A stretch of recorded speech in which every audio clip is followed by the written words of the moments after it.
I didn't just catch my boyfriend cheating. I caught him cheating in his father's library, the same father who would later hand me the keys to an empire just to watch his son burn.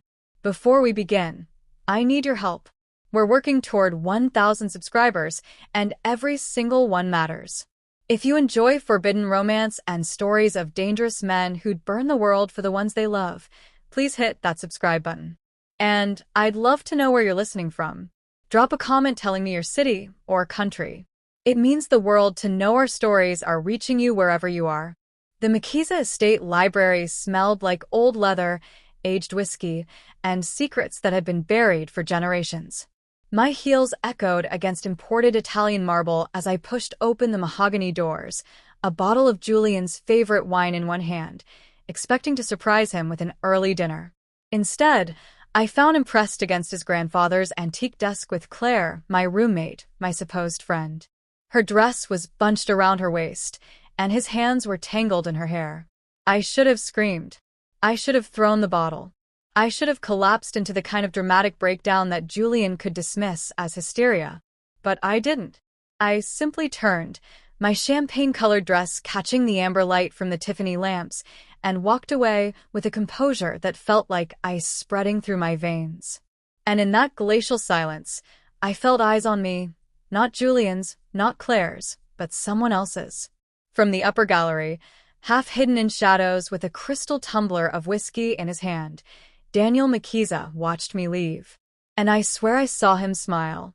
The text message arrived at 7:43 a.m. while I was still staring at the ceiling of my studio apartment, wondering if last night had actually happened or if it was some fever dream my humiliated brain had conjured.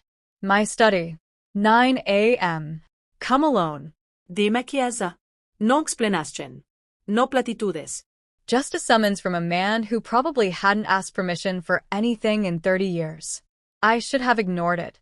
I should have blocked the number, packed my things, and disappeared into the kind of anonymous life where men like Daniel Makiza were just rumors whispered in expensive restaurants. But curiosity, or maybe something darker, pulled me out of bed and into the only designer dress I owned, a gift from Julian that now felt like a costume from someone else's life. The Makiza estate looked different in daylight, less like a gothic fairy tale and more like what it actually was, a fortress. Security cameras tracked my Uber from the gate, and a man with dead eyes and an earpiece opened the door before I could knock. He led me through corridors I'd never seen during my supervised visits with Julian, past rooms that smelled like gun oil and expensive cologne, until we reached a door of carved walnut that looked like it had been transplanted from a Medici palace. Daniel was waiting inside, standing by a window that overlooked gardens maintained with military precision. He wore a charcoal suit that probably cost more than my yearly rent, his silver hair swept back from a face that was all sharp angles and controlled violence. In daylight, without shadows to soften him, he looked exactly like what he was, a predator in handmade Italian leather. Espresso. He gestured to a lacquered tray holding a silver service that belonged in a museum. Why am I here? I stayed near the door, refusing to be drawn into whatever game this was. Because you intrigue me, Miss Gray. He poured 2 Demitasse cups with the precision of a surgeon. Most women would have caused a scene. Thrown things. Called the police. But you, he turned, holding out a cup. You walked away, like a queen abdicating a throne that bored her. I took the cup because my hands needed something to do. Is there a point to this character analysis? Direct. I appreciate that. He moved to his desk, a monument of mahogany and leather that screamed old money and older secrets. I have a proposition for you, one that benefits us both. I'm not interested in whatever this is. You haven't heard the terms. He opened a drawer and withdrew a folder, cream-colored and expensive. I'm offering you marriage, a legal contract that will make you my wife and, more importantly, Julian's stepmother. The espresso turned to acid in my stomach. You're insane. I'm practical. He slid the folder across the desk. Julian has proven himself unworthy of the Makiza name. This marriage strips him of his inheritance, his position, his future. Everything he took for granted becomes yours instead. I stared at the folder like it might contain a snake. Why would you do this to your own son? Because he needs to learn that actions have consequences. And you, Miss Gray, his eyes were the color of winter ice, and just as cold. You need to learn that you're worth more than being someone's disposable mistress. Something in his voice made my breath catch. This wasn't just about punishing Julian. This was about power. Real power. The kind that didn't ask for permission or apologize for taking up space. You're offering me a throne, I said slowly, finally understanding. Daniel's smile was sharp enough to draw blood. I'm offering you an empire. The question is, are you brave enough to take it? I picked up the folder. My hands didn't shake. When do we start? I spent 3 days dismantling my old life with the methodical precision of someone defusing a bomb. I quit my job at the gallery via a 2-sentence email. I told my landlord I was breaking the lease and he could keep the deposit. I packed everything that mattered into 2 suitcases and left the rest for Claire, a parting gift for the woman who'd helped destroy the person I used to be. Julian called 47 times. I didn't answer once. On the 3rd day, I drove myself to the Makiza estate in my decade-old Honda, knowing it would be the last time I'd ever sit behind that wheel.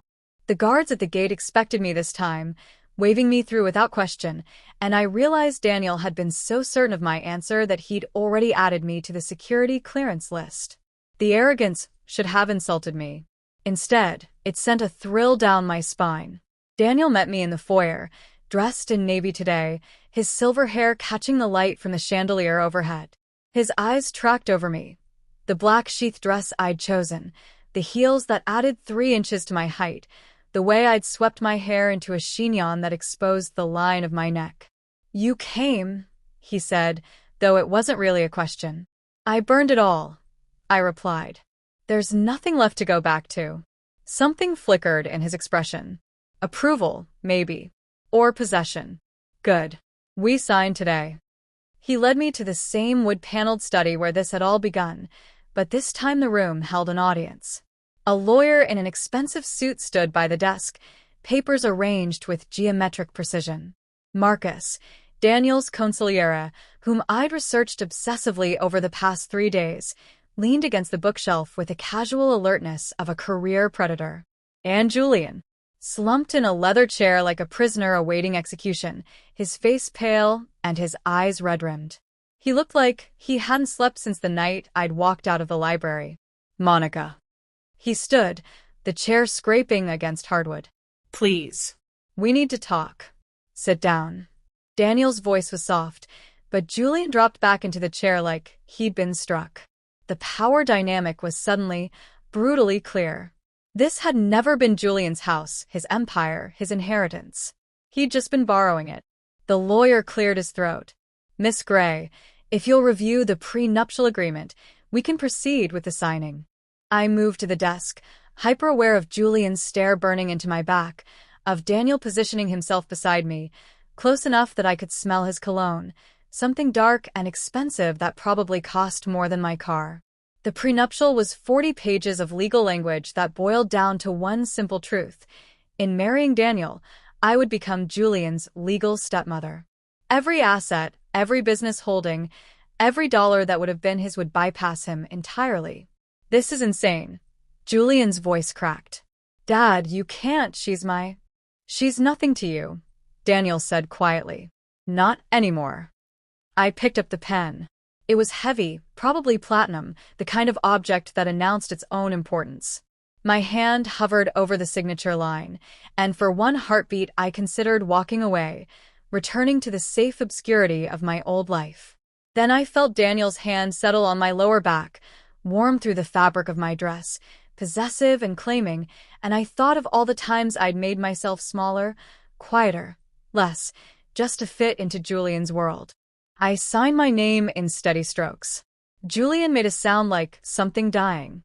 The lawyer began notarizing immediately, the stamp coming down like a judge's gavel. Marcus pushed off the bookshelf and extended his hand. Welcome to the family, Mrs. Makiza. The name landed like a brand. Daniel's fingers pressed more firmly against my spine, and when I looked up at him, his winter ice eyes held something fierce and hungry. Julian stood on shaking legs. "You're both going to regret this." "No," I said, my voice steady and clear. "You are." The estate chapel was built in 1887 by Daniel's great-grandfather, a man who'd understood that even empires built on blood needed somewhere to pray for forgiveness.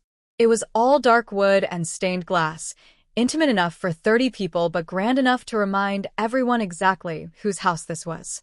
I stood in the bridal suite, a room that had probably hosted generations of Makiza brides, and stared at myself in the gilt mirror.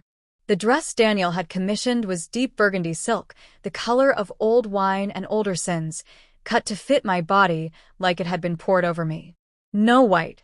No bal. No pretense that this was anything innocent. "You look like a queen," said the stylist Daniel had hired, but her hands shook slightly as she adjusted my hair. She knew what family she was working for.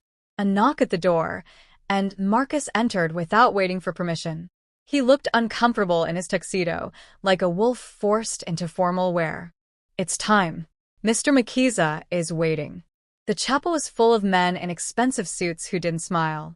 I recognized some faces from business magazines, legitimate businessmen who did deals with the Makiza empire. Others I recognized from true crime documentaries I'd watched in my old life, back when organized crime was something that happened to other people in other cities. No one from my side attended. I had no family to invite, and my friends, the few who'd existed, had evaporated the moment I'd quit my job and stopped returning calls. This new life required a clean break from the old one. Daniel stood at the altar in a black tuxedo that made him look like an elegant weapon. His silver hair was perfectly styled, his expression unreadable as I walked down the aisle alone. No one to give me away, because I was giving myself. When I reached him, he extended his hand. His fingers were warm, his grip certain, and I realized this was the first time we'd actually touched since that moment in his study.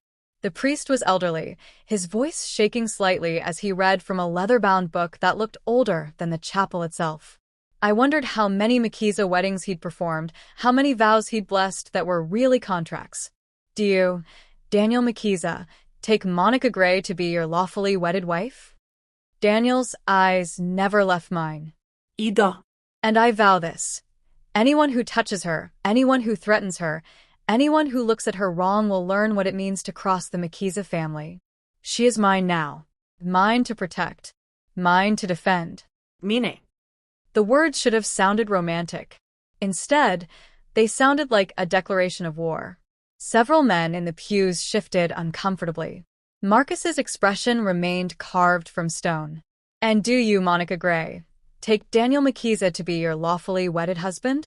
I looked at the man before me, a man who'd built an empire on fear and loyalty, who'd offered me revenge wrapped in silk and sealed with blood.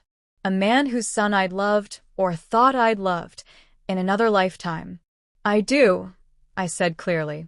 "And I vow this. I will stand beside you. I will learn your world. I will become worthy of the name you're giving me." Daniel's eyes flashed with something that might have been pride. "Then by the power vested in me, I pronounce you husband and wife." Daniel's hand cupped my jaw exactly the way it had in 1,000 fantasies I'd never admitted to having. His kiss was possession and promise, claiming me in front of everyone who mattered in his world.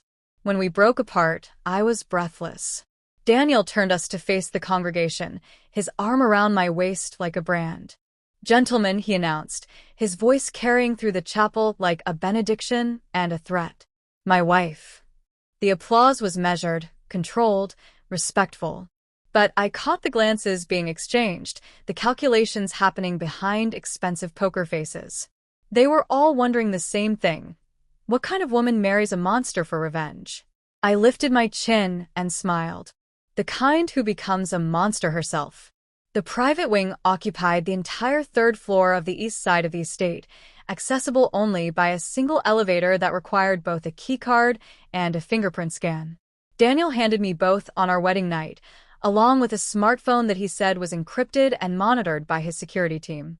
"Never turn it off," he said, his jacket already discarded, bow tie hanging loose. "Never go anywhere without it. If something happens and you can't reach me, call Marcus." The rooms were a study in contradictions.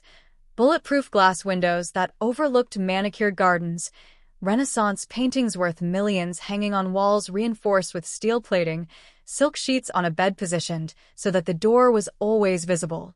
Everything beautiful, everything dangerous. Daniel showed me the panic button hidden in the nightstand, the secondary exit behind the bookshelf, the safe room disguised as a walk-in closet. He demonstrated each security feature with the clinical precision of someone who'd spent decades staying alive in a world designed to kill him. "Questions?" he asked when the tour ended. "How many people have tried to kill you?" His smile was sharp. "How many have succeeded?" That first week, I learned the unspoken architecture of survival. Never use the east staircase. It had sight lines that made you vulnerable from 3 different angles. Always have 2 bodyguards minimum, positioned so one watched ahead and one watched behind. Never eat or drink anything that hadn't been screened by Daniel's personal taster, a quiet man named Vincent who treated potential poisoning like a routine administrative task. The staff moved through the house like ghosts, appearing when needed and vanishing when not. They didn't make eye contact. They didn't ask questions. And they sure as hell didn't gossip, because loose lips in the Makiza household didn't just sink ships. They ended up at the bottom of the Hudson. Marcus became my unexpected guide through this new world. He appeared at breakfast my 3rd morning, sliding into the chair across from me without invitation, his expression as warm as a tax audit. "Sleep well, Mrs. Makiza? Is that a genuine question or a test?" "Everything's a test." He poured himself coffee from the silver service. "You passed the first one by not running. Most people would have bolted by now. Most people didn't sign a contract. The contract is just paper. I've seen plenty of people break contracts when they realize what they've actually signed up for." He studied me over the rim of his cup. "Tell me, what do you think your husband does for a living?" "I'm not an idiot, Marcus. I know exactly what he does." "Do you?" He leaned back, deceptively casual. "Because knowing in theory and surviving in practice are very different things. Daniel's enemies won't care that you're just playing dress-up in the Mafia wife costume. They'll put a bullet in you to make a point. Is there a question in there, or are you just trying to scare me?" "Both." He set down his cup. "Julian called you 47 times after you left him. You didn't answer once. Why?" The shift was so abrupt it took me a second to adjust. Because there was nothing left to say. Not even to gloat? To tell him what he'd lost. Silence is louder than words. Something flickered across Marcus's face, approval, maybe, or surprise. "Daniel said you were smart. I wanted to see for myself. And? You'll do." He stood, buttoning his suit jacket. "But smart isn't enough in this world. You need to be ruthless. You need to understand that everyone outside this house is either an asset or a threat, and most of the people inside it are too. Even you." His smile was wolfish. "Especially me. I'm loyal to Daniel, not to you. If you ever become a liability to him, I'll remove you myself. Cleanly, professionally, but permanently." The threat hung in the air like expensive perfume. "Noted," I said calmly, though my heart hammered against my ribs. Marcus headed for the door, then paused. "One more thing. You asked Daniel how many people have tried to kill him. The answer is 37. The reason the number isn't higher is because after the first dozen, people learned that trying to kill a Makiza just means you die slower." He left me alone with my coffee and the weight of what I'd become. That afternoon, Daniel found me in the library, not the one where I'd discovered Julian's betrayal, but a smaller, private room filled with first editions and the smell of old paper. "Marcus likes you," he said, settling into the chair beside mine. "He threatened to kill me." "That's how you know he likes you. If he didn't, he'd have just done it." Daniel's hand found mine, his thumb tracing circles on my wrist. "You're doing well. Better than I expected." "What did you expect?" "Fear. Second thoughts. Regret." His winter ice eyes studied my face. "But you're not afraid, are you?" I thought about lying, about playing the role of the brave new wife. But something about this moment demanded honesty. "I'm terrified," I admitted. "But I'm also finally alive." Daniel's smile was slow and dangerous and entirely real. "Good. Fear keeps you sharp. Just remember, you're a Makiza now. We don't break." He kissed me then, not the performative claiming of our wedding, but something deeper, darker, more honest. And when we finally broke apart, I realized I'd stopped thinking of this as revenge. I'd started thinking of it as home. The Metropolitan Museum Gala was the kind of event where $100 million paintings watched $1,000 per plate donors pretend they cared about art. I wore emerald silk that cost more than my old car, diamonds at my throat that Daniel had presented over breakfast without ceremony, and the practiced smile of a woman who belonged in rooms like this. "Stay close," Daniel murmured as we entered the great hall, his hand possessive at the small of my back. "And don't accept drinks from anyone but me." I'd learned not to question his paranoia. In Daniel's world, paranoia was just pattern recognition. The museum had been transformed into a glittering warren of champagne and conspiracy. Orchestra music floated down from the balcony. Society photographers circled like sharks. And everywhere, people watched us, the notorious Daniel Makiza and his mysteriously sudden bride. "Is it true you were dating his son?" a woman in Chanel whispered loud enough to be heard. Daniel's grip tightened fractionally on my waist, but his expression remained carved from marble. He taught me this in the past 3 weeks. Never react. Reaction is weakness, and weakness is blood in the water. We made the rounds, handshakes with museum board members, calculated small talk with politicians who took Makiza money and pretended not to know where it came from. Careful distance from the federal prosecutors who attended these events like priests at a black mass. I was discussing a Caravaggio with a hedge fund manager when a waiter appeared at my elbow, young and nervous, holding a tray of champagne flutes that caught the light like liquid gold. "Champagne, Mrs. Makiza?" Something in his voice was wrong, too eager, too focused. But I was 3 weeks into this life, not 3 years, and I didn't yet have the instincts that kept people alive in Daniel's world. I reached for a glass. Daniel's hand caught my wrist before my fingers touched the stem, his grip iron-hard and absolutely certain. The movement was so fast, so precise, that the hedge fund manager stepped back in surprise. "Thank you, but my wife doesn't drink champagne," Daniel said, his voice pleasant and absolutely terrifying. The waiter's face went white. "Of course, sir. My apologies. Marcus." Daniel didn't raise his voice, but somehow Marcus appeared from the crowd like he'd been summoned by blood magic. This gentleman was about to offer my wife a drink.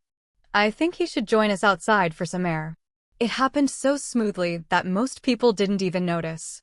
One moment the waiter was there, the next Marcus had him by the elbow, steering him toward the service exit with the casual efficiency of someone removing trash.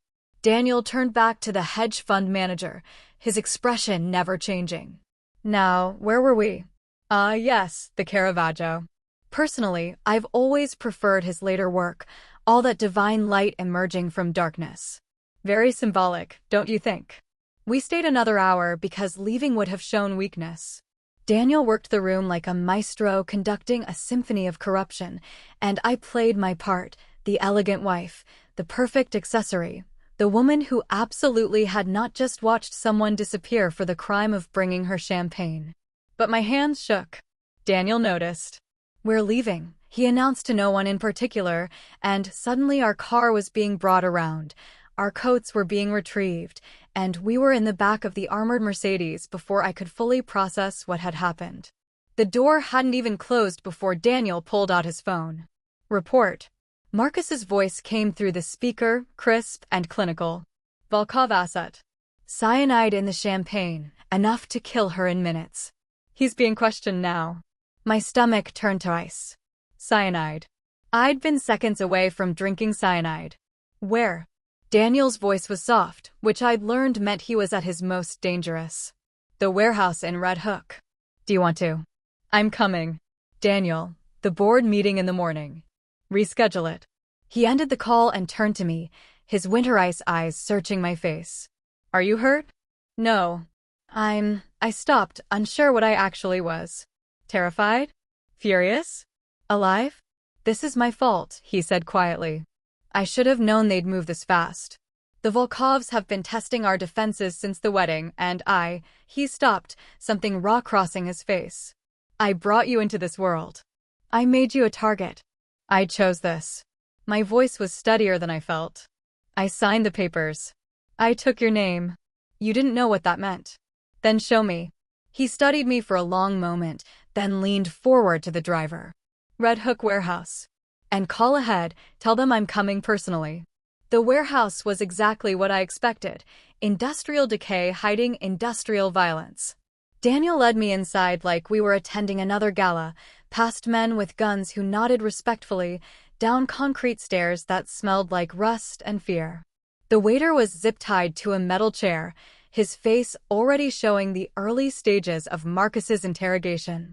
He looked up when we entered, and the terror in his eyes was primal. Daniel walked a slow circle around him, hands in his pockets, expression thoughtful.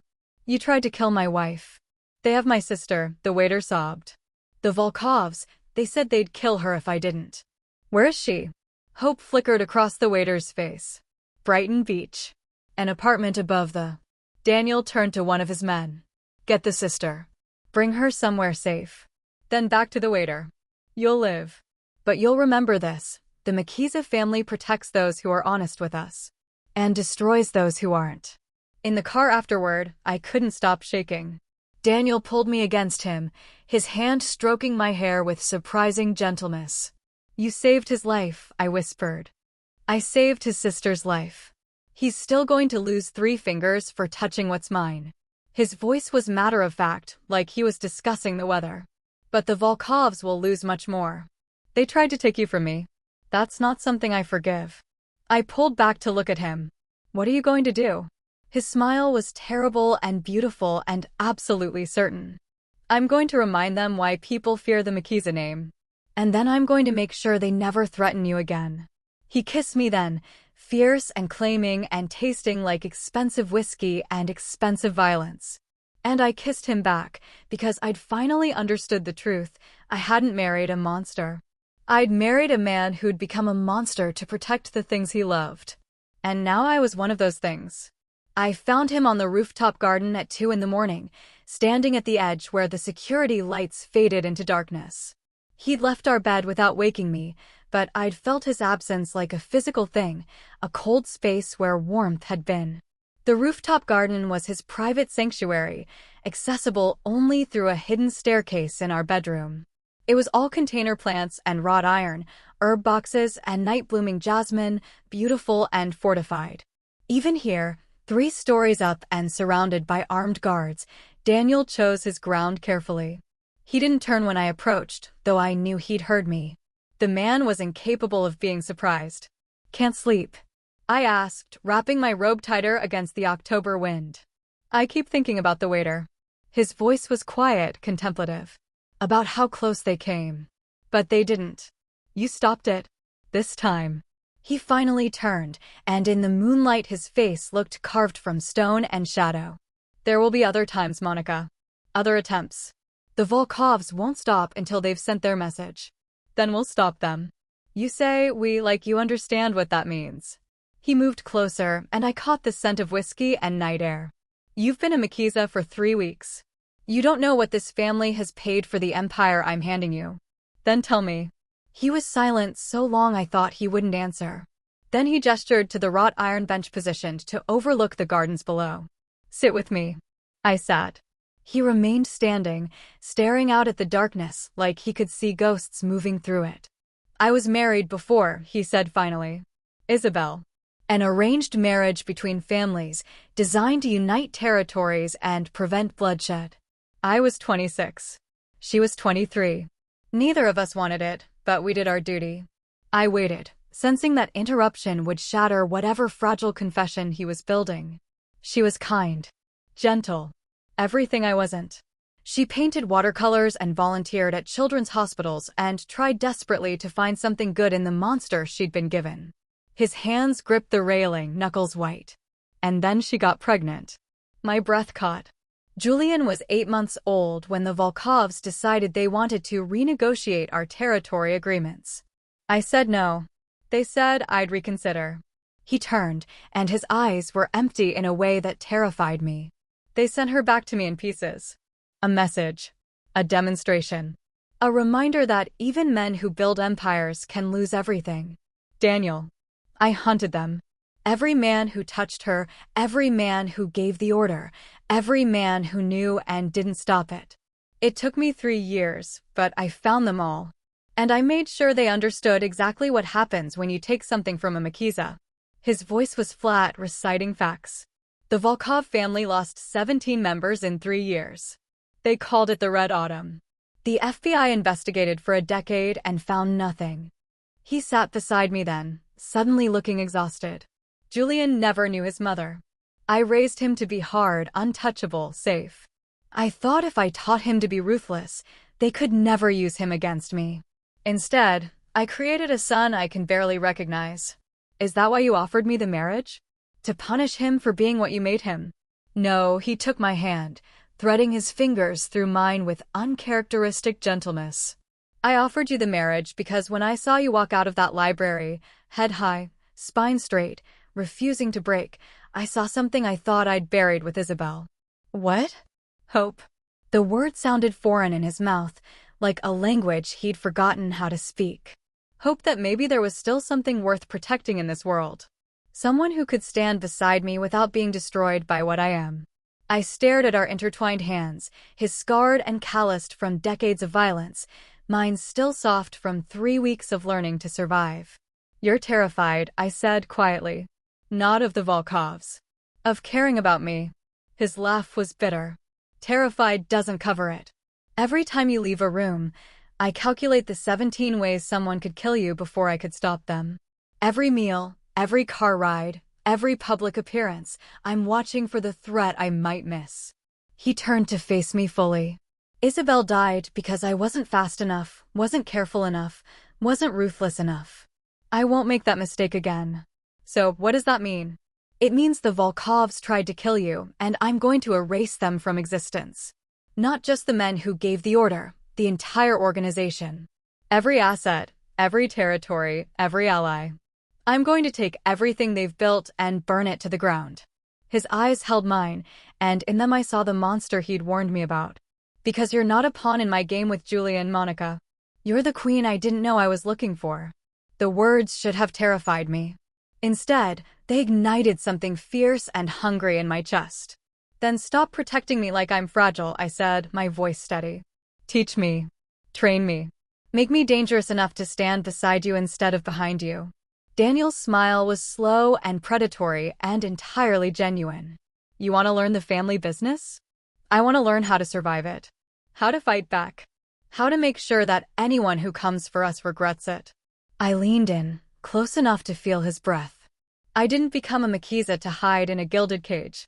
He kissed me then, fierce and desperate, and tasting like whiskey and confessions. When we broke apart, his forehead rested against mine. This life will change you, he warned. It will take pieces of who you were and replace them with something harder. Good, I whispered. Because who I was let herself be small and disposable. I'm ready to be someone who burns the world down instead. His arms came around me, holding me like I was both precious and dangerous. And on the rooftop garden at 2 a.m, with autumn wind carrying the scent of jasmine and secrets, I finally understood the truth. Daniel hadn't just offered me revenge. He'd offered me resurrection. Julian's descent had been spectacular and swift. Within 6 weeks of my marriage to his father, he'd lost his trust fund, his position in the family businesses, and his apartment in Tribeca. The few friends who'd tolerated him for his money evaporated like morning fog. Even the women who'd once competed for his attention now crossed the street to avoid him. I knew this because Marcus kept me informed with the clinical detachment of someone reading stock reports. He's staying in a studio in Alphabet City. Behind on rent.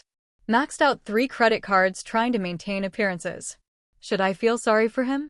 I asked, watching snow fall over the estate gardens from the safety of bulletproof glass. No, Marcus said simply. But you should pay attention. Desperate men make dangerous choices. He was right. The intelligence came through one of Daniel's contacts in the NYPD, a detective who supplemented his salary by feeding information to the Makiza organization. A bartender in the East Village had reported a concerning conversation between Julian Makiza and a man matching Dmitry Volkov's description. Daniel read the report over breakfast, his expression darkening with each line. When he finished, he set it down with the careful control of someone restraining violence. He met with Dmitri, he said quietly, 3 times in the past week. I felt ice crystallize in my stomach. What does he want? Money, presumably. Or revenge. Or both. Daniel's jaw tightened. I knew he'd resent being cut off. I didn't think he'd be stupid enough to approach our enemies. What will you do? His eyes met mine, winter cold and absolutely certain. I'll handle it. But Julian moved faster than any of us anticipated. The leak came through Claire, my former roommate, the woman who'd helped destroy my old life. She'd been seen meeting with Julian at a coffee shop in Brooklyn, their conversation intense and private. Then she'd made a call to a burner phone that pinged off a tower in Brighton Beach. Volkov territory. Marcus brought me the surveillance photos that afternoon while Daniel was in Manhattan meeting with his legal team. Claire and Julian, heads together over lattes, her hand covering his. The intimacy was clear even in grainy black and white. She thinks she's helping him escape, Marcus said, tossing another photo on the table. Julian's convinced her that Daniel is an abusive monster who's holding him hostage in his own city. That he just needs enough money to disappear and start over somewhere safe. And she believed him? People believe what they want to believe. Especially when the person they're sleeping with is a good liar. He paused. She gave the Volkovs your schedule, Monica. Everything, your security rotations, your upcoming appearances, the routes your car takes to the museum. She thinks she's helping Julian escape his father's cruelty. She has no idea she's helping them kill you. The betrayal shouldn't have hurt. Claire had already shown me exactly who she was. But there was something uniquely painful about being sold out twice by the same person. Does Daniel know? He knows. He's on his way back now and Marcus searched for the right word. Contained. Which is more dangerous than angry. Daniel arrived 20 minutes later, moving through the house with the lethal efficiency of someone who'd already made every decision that mattered. He found me in the library, our library now, the one I'd redecorated to erase every trace of that first terrible night. We need to talk, he said, and the gentleness in his voice terrified me more than anger would have. Marcus told me. Then you know that my son traded your life for 30 pieces of silver. Or in this case, $200,000 and a fake passport. He crossed to the window, staring out at gardens dusted with fresh snow. The Volkovs are planning something. The schedule Claire provided gives them everything they need to move. When? We're not sure. Could be tomorrow, could be next week. But they're coming, Monica. And when they do, they'll have intelligence that only someone inside this house could have provided. The implications settled over me like a shroud. Julian gave them everything. Everything. Daniel turned, and his face was carved from ice and fury. My own son. The boy I raised, the heir I built an empire for, he sold you to our enemies for the price of a used car. What are you going to do to him? The question hung in the air between us, heavy with implications. Daniel and I both knew that in his world, betrayal had only one punishment. Especially betrayal that endangered family. I don't know, he admitted, and the confession cost him. He's my son. My blood. Everything I built was supposed to be his. And he's chosen to burn it all down just to hurt me. I moved to him, taking his hands in mine. They were shaking, barely perceptible, but shaking. He didn't just betray you. He tried to have me killed. I know. His eyes met mine, and in them I saw a father's grief warring with a kingpin's certainty. When the Volkovs come, there will be a reckoning. For them, for Julian, for everyone who thought they could take you from me. But Monica, his grip tightened. I need you to promise me something. Anything. When this is over, when the dust settles and the bodies are counted, promise me you won't hate me for what I have to do. I understood then. He was asking permission to kill his own son. Or worse, asking forgiveness in advance. I promise, I whispered. Whatever you have to do to keep us safe, I'll stand beside you. He pulled me against him, holding me like I was the only solid thing in a world tilting toward chaos. Outside, snow continued to fall on the Makiza estate, beautiful and cold and absolutely indifferent to the violence brewing beneath its white blanket. And somewhere in Brooklyn, Julian counted his blood money and convinced himself he was the victim. He had no idea that the clock had started counting down to his last chance at redemption. Or revenge. The attack came at 3:47 a.m. on a Tuesday, during the narrow window when the East Wing security rotation changed shifts, a vulnerability that only someone with intimate knowledge of the estate's protocols would know. I woke to Daniel's hand over my mouth and his voice in my ear, steady and absolute. Don't scream. Don't move. They're inside. The panic room was 15 feet away, disguised as a walk-in closet. Daniel had drilled me on the route 100 times, across the bedroom, past the sitting area, through the door that looked like every other door but opened to reinforced steel and independent air supply. We almost made it. The explosion came from the east staircase, the one I'd been told never to use, and suddenly the house was alive with gunfire and shouting. Daniel shoved me toward the panic room while pulling a gun from the nightstand with fluid, practiced efficiency. Go. Lock it behind you. Don't open it for anyone but me or Marcus. Daniel. Go. The command in his voice was absolute. But I'd spent 6 weeks learning this world, 6 weeks understanding that hesitation meant death. I ran for the panic room, my bare feet silent on cold marble, my heart hammering against my ribs. I almost made it. A hand grabbed my hair, yanking me backward with brutal force. I screamed, finally, after months of controlled composure, I screamed, and then there was a gun pressed against my temple and a voice with a Russian accent breathing vodka and violence into my ear. Nobody move or the pretty wife dies. The hallway flooded with armed men, Volkov operatives in tactical gear, moving with military precision through a house they shouldn't have been able to breach. And behind them, being dragged by 2 massive guards, was Julian. His face was a mess of bruises and dried blood, his expensive clothes torn and filthy. When he saw me, saw the gun at my head, something crumbled in his expression. I didn't know, he whispered. Monica, I swear I didn't know they'd. Shut up. Dmitry Volkov stepped into the hallway like a predator claiming territory. He was younger than I expected, maybe 40, with slicked-back hair and a suit that probably cost more than most people's cars. The lying is boring, Julian. You knew exactly what you were selling. Daniel emerged from our bedroom, gun raised, Marcus appearing simultaneously from the opposite corridor with 3 more armed men.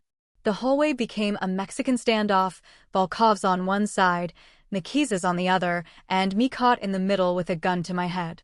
Let her go, Dmitry. Daniel's voice was lethal calm, the tone of a man who'd orchestrated the Red Autumn. Whatever point you're trying to make, she's not part of it. But that's where you're wrong. Dmitry smiled, and it was the smile of a shark scenting blood. She's the entire point. You thought you could marry this beautiful woman, parade her around like a trophy, humiliate your own son in front of the entire organization, and we just accept the disrespect. This is about territory, Daniel said. It's always about territory. No. This is about teaching you that even Daniel Mikiza can lose what he loves. Dmitry gestured, and one of his men shoved Julian forward, pressing a gun to the back of his head. So here's your choice. Surrender your Brooklyn operations, your shipping contracts, and your political connections, or watch your son die. You have 60 seconds. The silence was deafening. I could see the calculation in Daniel's eyes, the terrible mathematics of power and blood. Julian was his son, his heir, his legacy. But surrendering that much territory would cripple the Mikiza Empire, leave them vulnerable to every enemy who'd been waiting for weakness. 40 seconds, Dmitry said pleasantly. Julian's eyes found mine across the hallway. I'm sorry, he mouthed. Monica, I'm so sorry. And in that moment, I realized the truth. Julian hadn't understood what he was doing. He'd been a spoiled child playing with matches, never imagining the house would actually burn. He'd thought he could hurt his father without consequences, could make a deal with monsters and walk away clean. He'd been wrong. 20 seconds. Daniel's gun never wavered, but I saw his finger trembling on the trigger. Saw the father warring with the kingpin. Saw the man who'd buried one wife preparing to sacrifice his only son. I made the choice for him. Shoot him, I said clearly. Every head in the hallway turned toward me. The gun at my temple pressed harder. What? Dimitri's smile faltered. You heard me. Shoot Julian. Pull the trigger. Do it. I kept my eyes locked on Daniel's, willing him to understand. Because Daniel Makiza doesn't negotiate with terrorists. And he sure as hell doesn't surrender territory because some Russian punk thinks he can walk into our house and make demands. Monica, Julian's voice cracked. You sold me to them. I finally looked at him, and my voice was cold enough to frost glass. You gave them my schedule, my security rotations, my life, for what? Money? Revenge? Daddy's attention. I turned back to Dimitri. So pull the trigger. Kill him. See what happens next. Dimitri's expression shifted, confusion replacing confidence. You're bluffing. Try me. I smiled, and it felt like broken glass. You think killing Julian hurts us? He stopped being family the moment he made his deal with you. He's just a loose end now. She's right, Daniel said quietly, and the grief in his voice was real even as the gun in his hand steadied. Do it, Dimitri. Kill him. And then watch what I do to every single person you've ever loved. The mathematics had shifted. Dimitri had counted on Daniel's love for his son being stronger than his need for power. He'd miscalculated. You're insane, Dimitri whispered. Both of you. We're Makizas, I said simply. What did you expect? The standoff stretched into eternity. Then Marcus's voice came through an earpiece, loud enough for everyone to hear. Teams in position. Clean shots on all hostiles. Awaiting your signal, boss. Dimitri's eyes darted to the windows, to the shadows, to the dozens of invisible rifles now trained on his men. He'd brought 10 operatives to breach the Makiza compound. Daniel had 200 people loyal enough to die for him. The Volkov had never had a chance. This isn't over, Dimitri said, backing toward the exit. Yes, Daniel replied. It is. The gunshot came from Marcus's position, surgical, precise, final. The man holding me dropped, the gun clattering away from my head. Then chaos erupted, Daniel's men moving with coordinated lethality, Volkov operatives being disarmed or eliminated, and through it all, Daniel crossing the hallway to pull me against him. Are you hurt? His hands ran over me, checking for injuries. I'm fine. I looked over his shoulder at Julian, still being held at gunpoint by one of Daniel's men. What happens to him? Daniel's expression hardened. That's not your decision. Yes, I said firmly. It is. He tried to kill me. I get a vote. Father and son stared at each other across a hallway painted with violence and broken trust. And I realized I was about to decide whether mercy or justice won. 6 months later, the library looked nothing like the room where my old life had ended. I'd gutted it completely, burned the mahogany desk where I'd found Julian and Claire, replaced the dark wood paneling with cream silk wallpaper, brought in light and air and none of the suffocating weight of Makiza history. The books remained, first editions worth fortunes, but now they shared space with contemporary art and photographs that actually meant something. A picture of Daniel and me at the Met Gala, both of us smiling like we hadn't left 3 bodies in our wake that evening. A candid shot Marcus had taken of us on the rooftop garden, Daniel's hand in my hair, my head on his shoulder. Evidence of a life I'd built from the ashes of who I used to be.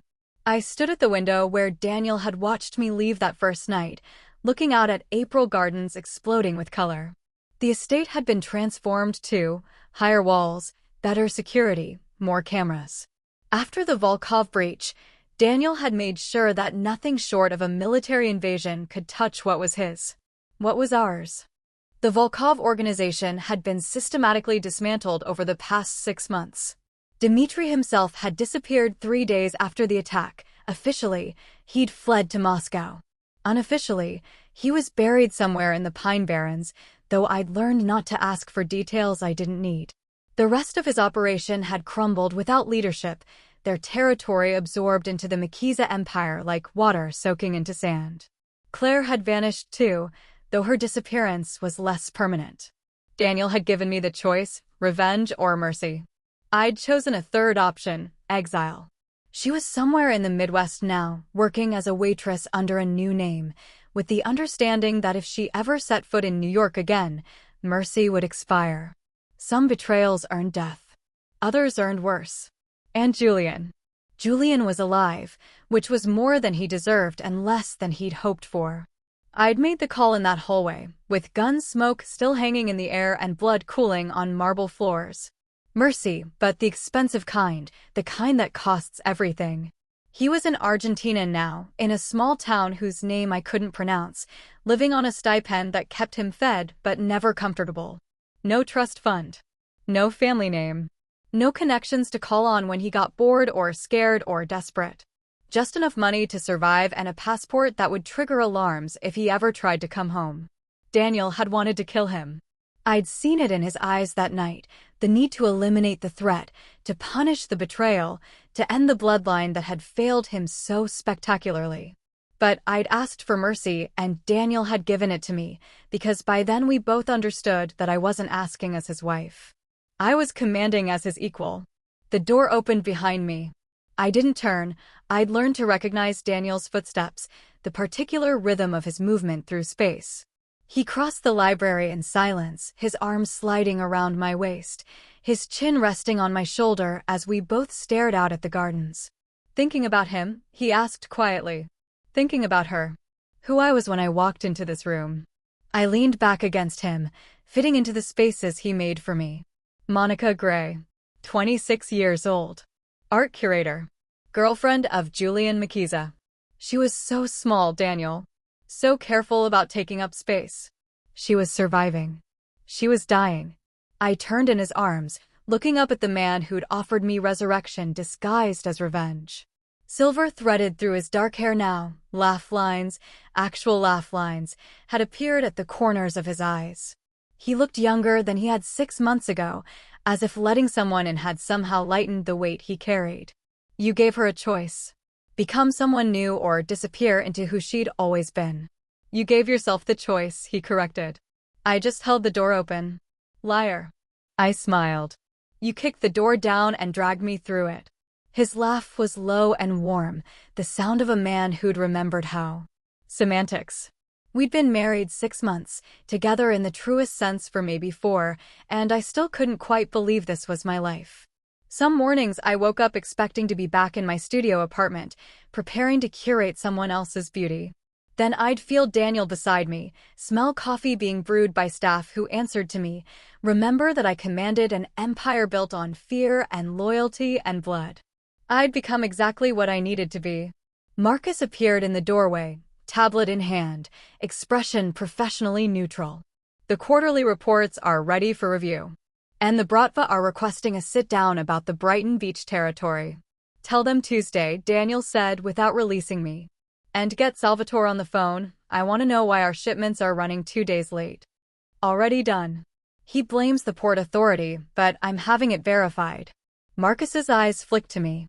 Mrs. Makiza, your meeting with the museum board is in an hour. Car's ready when you are. Thank you, Marcus. He nodded and disappeared, leaving us alone again. This was our life now, board meetings and territory negotiations, charity galas and strategic violence, the constant balancing act of building something legitimate on foundations soaked in blood. You're good at this, Daniel murmured against my hair. Better than I expected. At what? Playing Mafia queen. At being yourself. He pulled back enough to look at me, his winter ice eyes warm with something that looked dangerously like love. You could have stayed on the sidelines. Played the decorative wife. Let me handle the business while you spent money and looked beautiful. That sounds boring. It sounds safe. I didn't marry you for safety, Daniel. I married you for power. I traced the line of his jaw, feeling stubble rasp against my fingers. And revenge. Can't forget the revenge. Did you get it? The revenge you wanted. I considered the question seriously. Julian was exiled, Claire was erased, and I stood in the room where my old life had died wearing a dress that cost more than a month's rent at my old apartment. I had power, respect, fear from people who would have dismissed Monica Gray without a second glance. No, I said finally. I got something better. What's that? I got free. I kissed him softly. You asked me once if I was brave enough to take an empire. Turns out I was brave enough to build one. We built it, he corrected. Together. Together, I agreed. The light was fading outside, spring giving way to evening. In the window glass, I could see our reflection, Daniel Makiza and Monica Makiza, two people who'd found each other in the wreckage of betrayal and built something fierce from the ashes. His arms around me. My head tilted back against his shoulder. Both of us dangerous. Both of us home. I need to tell you something, Daniel said quietly. The seriousness in his tone made my stomach tighten. What? The board wants to make it official. They're voting next week to name you co-head of the family operations. He paused. You'd have equal authority to me. Equal say in every decision. Equal target on your back. I thought about the Monica who'd walked into this library 6 months ago, heartbroken and small, looking for her cheating boyfriend. I thought about how far I'd come, the fear I'd conquered, the violence I'd witnessed, the darkness I'd embraced. What did you tell them? I told them the vote was a formality, that you'd already been running half the empire for months, and it was time we acknowledged it officially. His arms tightened around me. But Monica, once you accept this, there's no going back. You'll be a target for every organization that wants to take us down. The FBI will have a file on you. People will die on your orders. You'll have blood on your hands that no amount of charity work can wash off. I already have blood on my hands, I reminded him. I've had it since the night I told Dimitri to shoot your son. This is different. This is permanent. I turned in his arms, looking up at the man who'd given me everything and asked for nothing except that I be strong enough to survive it. I accept. His smile was proud and predatory and entirely genuine. I knew you would. How? Because you're not Monica Gray anymore. You haven't been for months. He kissed me, deep and claiming and tasting like expensive whiskey and expensive choices. You're Monica Makiza. And Makizas don't run from power. No, I agreed. We take it. Outside, the first snow of the season began to fall, impossible, beautiful April snow that would melt by morning. It dusted the gardens like powdered sugar, turned the estate into something from a fairy tale, the kind where the princess becomes the dragon. We stood together in the library window, watching snow fall on our empire. Daniel's hand found mine, threading our fingers together the way he had that first morning in his study. Then it had been a contract. Now it was a choice we made every day. I thought about Julian in Argentina, slowly learning what it meant to have nothing. I thought about Claire serving coffee to truckers in some Midwestern diner. I thought about the Volkovs, scattered and broken, their empire absorbed into ours. I thought about revenge and how I'd gotten it and moved beyond it and found something infinitely more valuable. I'd found myself. No regrets? Daniel asked quietly. I looked at our reflection in the glass, two predators who'd found their match, two damaged people who'd built something unbreakable from their scars. Behind us, the library I'd remade in my own image. Beyond us, an empire we ruled together. Not one, I said. And I meant it. The snow continued to fall, soft and relentless, covering the Makiza estate in pristine white. By morning it would melt, revealing the same gardens, the same walls, the same fortress built to withstand anything the world could throw at it. But for now, in the fading light of an April evening, it transformed everything into something beautiful and deadly and entirely ours. Just like us.